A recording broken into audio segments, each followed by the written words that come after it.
Hello everybody, thanks for coming to watch another video on Nick's shooting channel. Today we're going to review a Mossberg 715T AR-15 looking 22 long rifle, but not an AR-15 platform rifle. This rifle is actually based off a Mossberg 702 Plinkster, which for the money is a great 22 long rifle, very inexpensive. Just a quick safety check. I checked before the video, but just so everyone can confirm, chamber is clear. We have no live ammunition anywhere in the vicinity right now. So kind of the most important thing. The basic information about this gun, I say it looks like an AR-15 because you can see it looks like an AR-15, but there's some very clear differences. First of all, everything on here is plastic. We do have the adjustable buttstock, but everything's plastic, no metal anywhere. Second thing is you can see that the way to load the chamber is very different from an AR-15. Typical AR-15, which you can see here is molded in plastic. Your charging handle is kind of back here. So that's why I say AR-15 looking. In addition, your safety's here. So currently now on this gun, you can see you are in the firing position if there was ammo in there. AR-15, actual AR-15, your safety or fire is going to be back here. And then finally you have your magazine release, which is here. Again, not AR-15 style, but appearance wise this looks like an AR-15. So speaking of the magazine, this is a 25 round magazine. What I can tell you, and if you do some reviews, there are a lot of complaints about this magazine.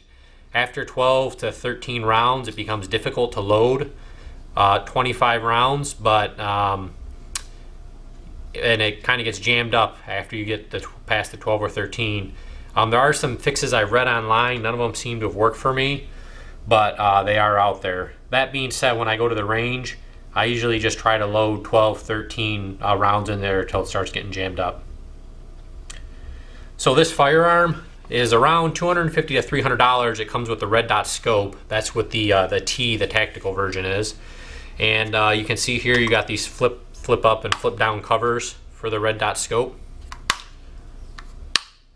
And this scope, you have 5 settings of red, 5 settings of green for your red dot. So they call it a red dot, but it's actually a red dot or green dot scope.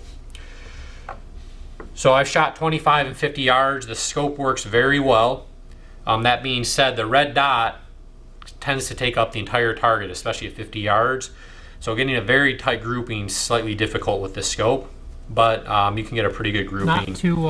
Not too bad here. We got 1, 2, 3 shots that were kind of flyers, but other than that, we're looking pretty good. I went ahead and bought this Barska 3 to 9X scope. I've not mounted it yet, but you can tell with all the rail system on this firearm, that won't be difficult to do. So I'll try to make it to the range this weekend and mount that scope, get some firing with it. I will say my brother has a 702 Plinkster with a 3 to 9 scope, and he can hold a very, very tight group, 50 yards, and we're going to try 100 yards with it. So I expect this weapon and firearm to shoot the same. One thing I will say about this is you can see you kind of have your metal mechanics same as a 702 Plinkster. Everything else on here is plastic, as I mentioned. So one of the difficulties with this is if you want to do a deep cleaning on this firearm, there's actually 12 or 13 screws you need to undo. So here, there's a couple here, here, and there's some 2 here, here.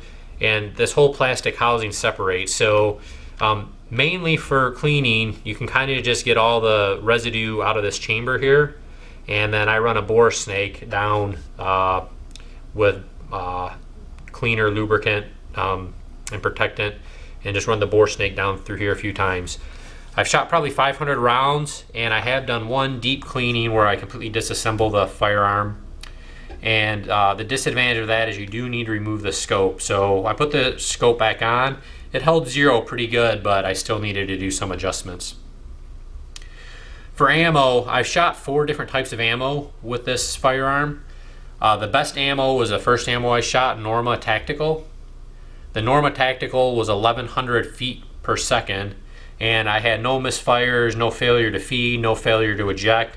Everything worked as I would expect. And I'm not sure what they put on that ammo, but it almost feels a little bit greasy, like they put a lubricant on the ammo itself. I'm not sure if it's just me or that's what they do, but it seemed to work really well in this firearm. After that, I tried to shoot some CCI standard velocity. I heard good things about the CCI. The standard velocity shooting at 1,070 feet per second did tend to have some failure to feeds and failures to eject.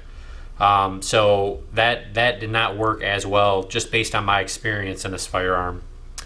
I also used some CCI, I think it was a copper plated round nose, shot at 1,235 feet per second. That seemed to work very well. No major issues with that, maybe a few failures to feed.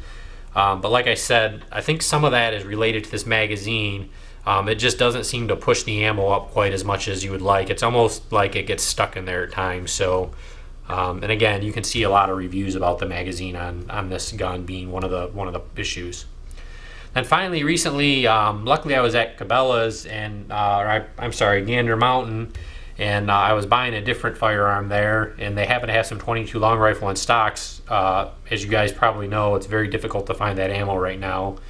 And they had some Winchester shooting at 1,255 feet per second, and that seems to work really well.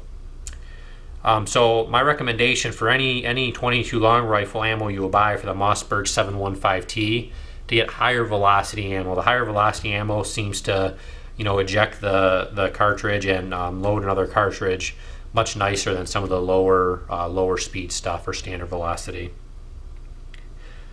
Other than that, gun's a great gun. Like I said, I probably shot 500 or 600 rounds through it. No major issues.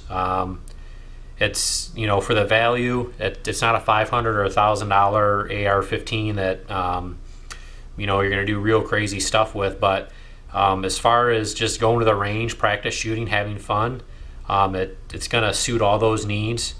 And I'd highly recommend it.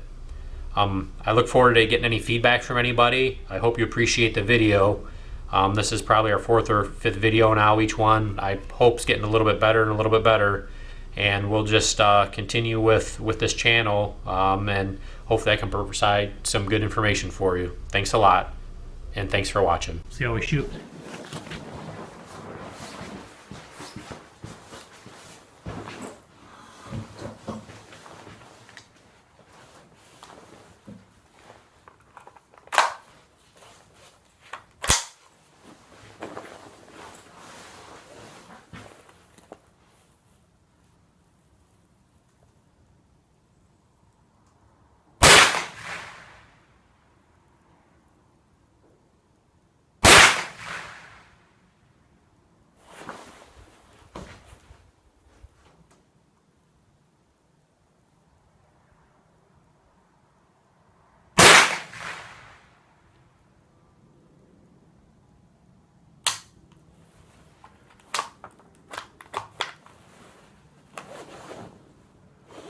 Got a little bit of a jam here.